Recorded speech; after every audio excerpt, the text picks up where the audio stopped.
Good morning, everybody. Orange here with another Zenless Zone Zero video, and today we're going to talk about the best disk drives for every character in Zenless Zone Zero. We're going to talk 4-piece sets, we're going to talk 2-piece sets, we're going to talk main stats, substats, all of that. We're going to break it down for every character in the game, but I want to start with a bit of a generic tip, right? Just a tip for somebody who's wanting to farm some gear that they can use on a lot of different characters. I want to talk specifically about the Hormone Punk set, the Woodpecker Echo or the Woodpecker Electro set, words, and the Puffer Electro set. These are DPS sets that will be used on almost every DPS character in the game. Some of them, like Billy, might want the 4-piece set from one of these. Most other of them will like this 2-piece set. They'll like attack 10% or crit rate 8% or penetration ratio 8%. You're going to see these pop up all the time throughout this video, and so they're generically good options to farm if you're just wanting a account-wide upgrade for your DPS units. Otherwise, you're going to see a lot of elemental sets for the elemental specific characters, and then your stun and anomaly characters are going to be very similar as well, but you'll see that here in a second. I'll also be referencing this page several times when we come across words that might not, the meaning of these words might not be obvious. We can learn a little bit more about those words right here. And let's start with Anby. We're going to go alphabetical order, and Anby is the first one. Now, Anby is a stun character. So talking about stun characters, it's pretty much always going to look like this. Shock Star Disco as your 4-piece set. This gives you 6% impact, and your basic attack, dash attacks, and dodge counters inflict 20% more daze on the main target. Now, daze is that bar that fills up and then stuns the target. And then impact, which is one of those vocabulary words that we might not know what that means. Attacking enemies increases their daze. A higher impact stat allows more daze to accumulate with each attack. So that means this Shockstar Disco set is all about stunning enemies faster. Every stun character in the game is going to run this as their 4-piece set. It's just the best thing there is. Now, when it comes to your 2-piece set, because every character in this game has 6 equipment pieces, it's hard to fit on that. 6 equipment pieces. You got a 4-piece set bonus and a 2-piece set bonus. Your 2-piece set bonus, you can go with Swing Jazz for energy regeneration, Freedom Blues for anomaly proficiency, but anomaly proficiency, let's actually go look that up, is the amount of damage inflicted when you pop anomaly. So for somebody like Anby, I wouldn't go with the anomaly of proficiency sub, 2-piece set bonus, unless you're running her in like a lightning group where she's going to come in and maybe finish proccing anomaly or something like that. Otherwise, I really do like the energy regeneration option or any of the DPS options just to boost her damage. Now, for her disc sets, her disc 4 main stat, you're going to want crit rate or crit damage. Her disc 5, you're going to want electric damage, and her disc 6 is impact. In my opinion, this disc 6 is the most non-negotiable one. You are just stacking impact, you are stacking days on this character, so you go for this all day. And then for her substats, you're looking for crit rate or crit damage first, attack percent second, and then penetration or flat attack third, and that's Anby. And let's move on to Anton. Now, Anton is a DPS class. He's in there to do damage. So when you're running him, you're going to be looking at either one of those generic sets that I mentioned to start off the video with Puffer Electro or Woodpecker Electro, but his best one is probably going to be the Thunder Metal set. I would run Thunder Metal as my 4-piece set with Woodpecker, Hormone, or Puffer Electro as my 2-piece secondary set, depending on what I had, what substats I had, like which one of those were better. I think you go Thunder Metal into a 2-piece set from one of the generic DPS options as your main build. Now, there is a caveat to that. The 4-piece set to Thunder Metal, as long as the combat is shocked, the equipper's attack is increased by 28%. To get that buff, right, to get that 28% buff, you need to be applying shock to the character. If you're running Anton as like a splash lightning DPS and you don't plan on having the, the boss being shocked a lot, you might just go to one of the generic sets as your 4-piece with Thunder Metal as your 2-piece set bonus to give you that electric damage boost. with his disc drive stats. Main stat on disc 4, crit rate or crit damage. Disc 5, you're looking electric damage or penetration ratio, and disc 6, you're looking attack percent. You're going to see this setup right here a lot on your DPS characters, and then substats, you're looking crit rate, crit damage, attack percent, and then penetration in that order of importance. Okay, now next up is Ben.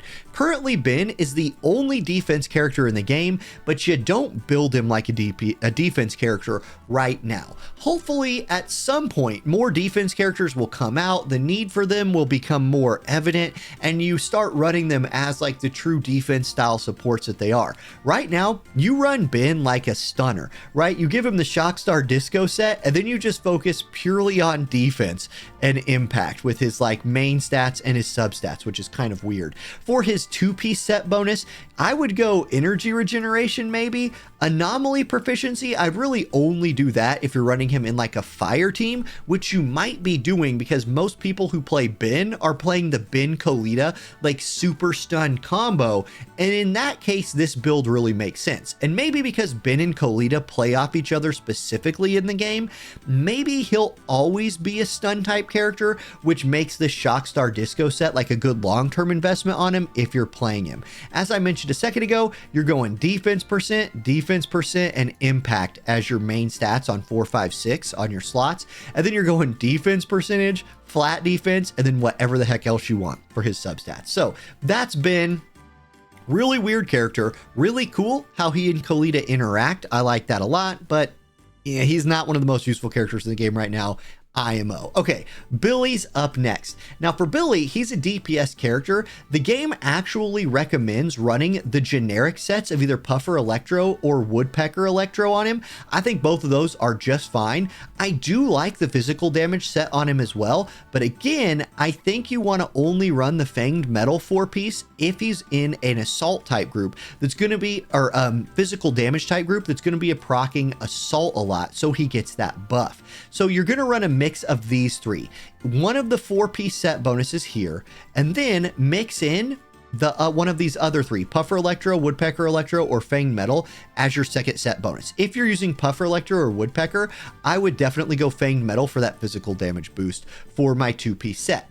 For his substats, or for his main stats, you're looking crit rate, crit damage, physical damage or penetration, and then flat attack. Again, the El Clasico of DPS main stats. And then same thing here, crit rate and crit damage, attack percent, and then penetration or attack for that third priority right there. Okay, Corin's up next. Another physical damage dealing character. Corin, they're looking at the physical DPS 4-piece, the Fanged Metal set as her main set. Again, I like that just fine, but once again, I like that just fine if you're proccing assault all the time.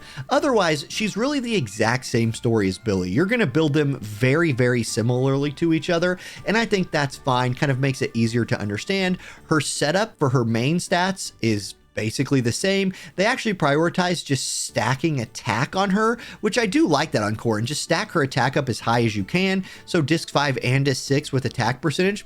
Great. And maybe you roll an attack percent disc 5 on like your physical damage set, and you don't really want to throw that on Billy because you'd rather Billy use physical damage. Throw it over on Corin maybe at some point later, and that would be just fine. And then you're looking at the crit rate, crit damage, attack percentage into penetration or flat attack for your substat priorities. So basic build right there. Okay, Ellen. You've probably watched a guide or two on Ellen at this point if you're playing her in this game. What I think is really interesting with Ellen is they actually recommend Woodpecker Electro as her 4-piece set bonus, and I'm going to tell you why. You're doing a lot of dodging with Ellen. She's a character that dodges a lot, so you're going to keep this 9% attack buff up pretty much all the time with Ellen, right? Like she's in there dodging, doing her ice chopping. Still, if you're running the 4-piece Woodpecker Electro set, I definitely think you want the ice damage 10% from Polar Metal as your secondary one. I also just think that Polar Metal as a 4-piece set for Ellen is great too. I think that's also really, really good with the Woodpecker Electro or Puffer Electro 2-piece set bonus. In fact, for me, I'm going to run 4-piece Polar Metal with a 2-piece Woodpecker or Puffer depending depending on which ones I have better rolls on, right? Just what I kind of have extra. Then for her main stats and substats, it's exactly what you'd think. Crit rate and crit damage on 4, whichever one you get. Disc 5, you're looking ice damage over attack. And disc 6, you're looking attack, with her substats being the normal ones, right? Prio 1, crit rate, crit damage. Prio 2, attack percent. Prio 3, penetration or flat attack. Okay, Grace is next. Now here's our first anomaly character that we're looking at, and they are recommending the Thunder Metal set for her. In fact, I think Thunder Metal is like made for Grace. I just think it's like perfect for her. So first of all, 2-piece gives you electric damage 10%, and then as long as an enemy is shocked, which that's Grace's whole thing as an anomaly character, is shocking the enemy, she's going to get a 28% attack bonus. Yep, this is Grace. You run this 4-piece on Grace. Now, what do you run after that? Freedom Blues, Hormone Punk, or Puffer Electro. Freedom Blues, which we can look at right here because it doesn't actually give you the description of that, gives you Anomaly Proficiency 30. Anomaly Proficiency is the amount of damage you do when you proc Anomaly. So I really do like this one as Grace's number 1 2-piece set. Otherwise, you can go generic attack if you haven't been farming Freedom Blues or something like that, but you really want Thunder Metal 4, Freedom Blues 2 for Grace. Now, her main stats and substats are very different than the classic DPS characters. Her main stats, you want Anomaly Proficiency Disc 4 and Anomaly Mastery Disc 6. Anomaly Mastery will speed up the rate at which you proc Anomaly. Anomaly Proficiency will make Anomaly proc harder for more damage. Then Disc 5, you're looking at electric damage over penetration ratio, but either one would be fine. And then substats, again, very different. You're not going for that crit rate, crit damage. You're going Anomaly Proficiency primary, and you need a ton of that. And then attack percentage next, with penetration or flat attack as like a, tertiary option, I guess. Okay, Koleda, another stun character. So no surprise, you go Shockstar Disco into either Swing Jazz, Freedom Blues, or Thunder Metal. Now, her 2-piece options are interesting. I do like Swing Jazz to get more energy regeneration. I think energy regeneration is great for Koleda. Otherwise, you can go Anomaly Proficiency if you are running her in a mono fire group, where she might be the one who comes in and procs that anomaly, and then you can just go again generic attack ones if that's what you have. For her discs, you're going crit rate, crit damage, fire damage, and impact. Again, that non-negotiable disc 6 impact in my opinion.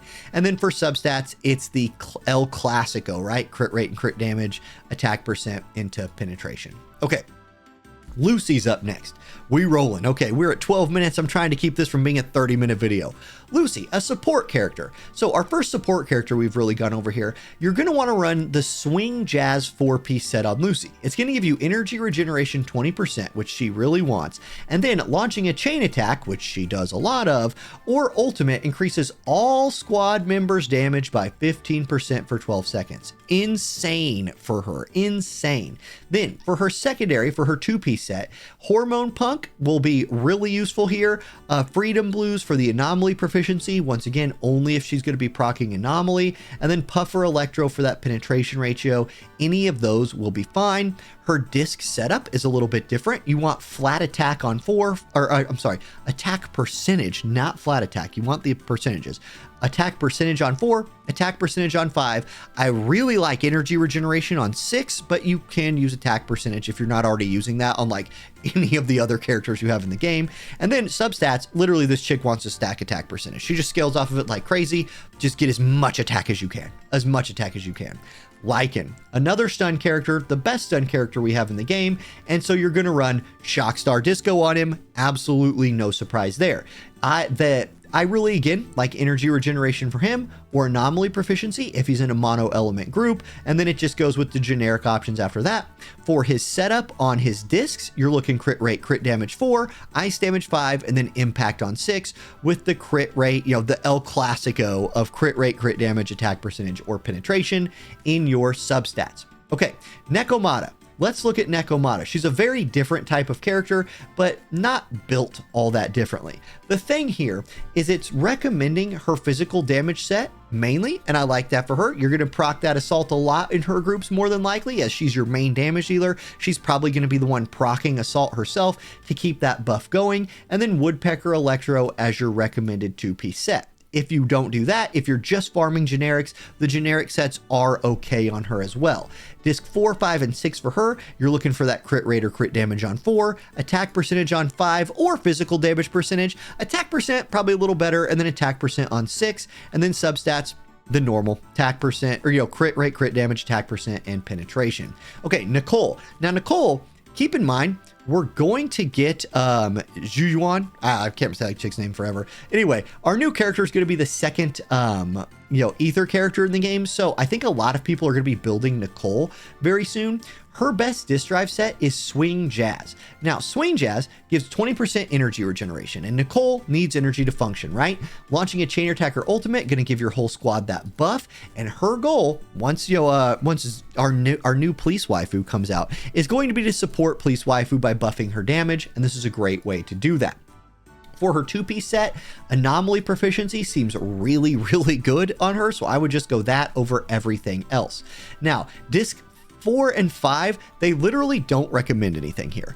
I would just focus on probably doing some more damage. So attack percentage, that's where I'd go. Really, the only one it recommends is energy regeneration on 6, and then substats, it literally doesn't give any. Like Nicole, for some reason, gets no love. You can just go with your generic substats here, or like anomaly proficiency, something like that. Think of a character like Grace, where you're going anomaly proficiency and attack percentage. I think you could do that same setup on Nicole. I don't know why Pridewind just hates her so much. I think Nicole's going to be pretty dang good once our #1 police waifu comes out. Okay, Piper. Here's an anomaly character that's gotten a lot of love in the game right now, and that makes a lot of sense. I think you run Freedom Blues on Piper for sure for that anomaly proficiency 30, and then when an EX special attack hits an enemy, which she will be doing a lot, reduce the target's anomaly buildup resistance to Equipper's attribute by 20% for 8 seconds, helping her or any other same element character in your group build up anomaly, and it does not, you can't stack that basically. Then Fanged Metal for your second piece is the recommendation. Get yourself that 10% physical damage boost, or go with one of the generics. For her disc setup, disc 4, you're looking at anomaly proficiency. Disc 6, you're looking at anomaly mastery. Again, I think you could run that on Nicole and feel pretty good as well. Disc 4 and 6. And then disc 5, physical damage percent or penetration ratio, with anomaly proficiency being your main substat into attack percentage or penetration. All right, Rina, our #1 maid waifu in the game. Victorious housekeeping all the way. Here's what you're looking at on her. You have 2, I think, pretty dang good options depending on what you want to do. She's a support character, so I really think Swing Jazz is going to be the best play here. The website also recommends Freedom Blues for like the anomaly proficiency set. I get it, because again, you're helping your group here, but I would go Swing Jazz all the way on Rina myself. Energy Regen's OP, and then chain attacking in, you're going to give your whole group that damage buff. I like that the best. And then Freedom Blues will give you that anomaly proficiency boost if you want that, or you can go generic DPS options. Her disc setup is also kind of weird. I like the, man, which one do you go with here? I think you can play her 2 ways, is what this is trying to say. You want to go energy regeneration attack percentage and just go Swing Jazz. I think you go attack percent disc 4, energy regeneration disc 6. You go in Freedom Blues, trying to be that like, anomaly procker, then go for anomaly procking on 4 and 6. You're going penetration ratio on 5, no matter what. And then anomaly proficiency in your main stat here. I think attack percent and anomaly proficiency, probably about, if you're playing Swing Jazz, I think attack percentage is just fine as your main stat here, but anomaly proficiency, especially if you're running Freedom Blues. I don't know, like I looked at this before I made the video, and I'm talking myself into Freedom Blues a little bit more, but man, the buff from Swing Jazz for the 4-piece set, I just love that on Rina, like at least in theory. I haven't played Rina since closed beta 1, so it's been a minute. Okay, next up, we get my main girl, Soldier 11. So Soldier 11, you're looking for her elemental set, for her main damage set. Inferno Metal, fire damage, and then upon hitting a burning enemy, your crit rate goes up by 28%. Like, your DPS characters in this game are crit rate, crit damage people. So any way of significantly boosting crit rate like this is nuts. You inflict burn on a character and you are 28% higher crit rate for 8 seconds. You inflict burn, switch her in, and just crit them to death. It's insane. Now, the second option, Woodpecker Electro, I do really like this as her secondary one, because guess what? More crit rate. And Soldier 11 is is all about beating an enemy to death with her fire sword and critting them really hard. Inferno Meadow plus Woodpecker Electro, that's the way to go. The disc setup is exactly what you think it would be, with disc 4 being crit rate or crit damage, disc 5 being fire damage or attack, and disc 6 being attack, with your substats being the standard, right? Crit rate, crit damage, prio, with attack percent or flat attack and a penetration. Okay, and Soukaku, a very widely played character who is going to be running Swing Jazz, because guess what? She chain attacks a lot, and she buffs your whole group when she chain attacks, and that's really good. So give her that energy regen, give her that buff, and then Hormone Punk, I think, is an interesting option for her to help cap out the Fly the Flag buff. Okay, go with that. I think that's the play there. Or Anomaly Proficiency. Again, if you're going with a Mono Ice team, I do run a Mono Ice team with Soukaku and an Ellen, and I think Soukaku procs my Anomaly a lot. She's in there spinning her flag or dropping her like Ice Tornado. She does seem to proc Anomaly a lot for me, so I don't hate Freedom Blues, but I would go Hormone Punk over that. And you can see with her disc setup, very heavy into attack, with energy regeneration here as a way to help her get off the ground. One thing about Soukaku that's a little bit weak for her is at the very beginning of a fight, it kind of takes her a while to ramp up until she can start like EX, using her EX ability. Energy regeneration will help with that. And then attack percent is exactly what you want on your substats. Okay, this is a over 20-minute video. It's long, but we went through every character currently in the game. If you have suggestions or questions or anything like that, please do put those in the comments section. And thank y'all for watching. I'm to the point in the game now myself where I'm starting to farm these things. And so, this is as useful a video for me to make as I hope it is for you guys to watch, as I'm able to like think through my theory crafting out loud, which is what I'm really doing on this channel, like living my game experience publicly. So there's my thoughts. I hope you all liked it. Have a great day, and I'll catch you next time. Peace.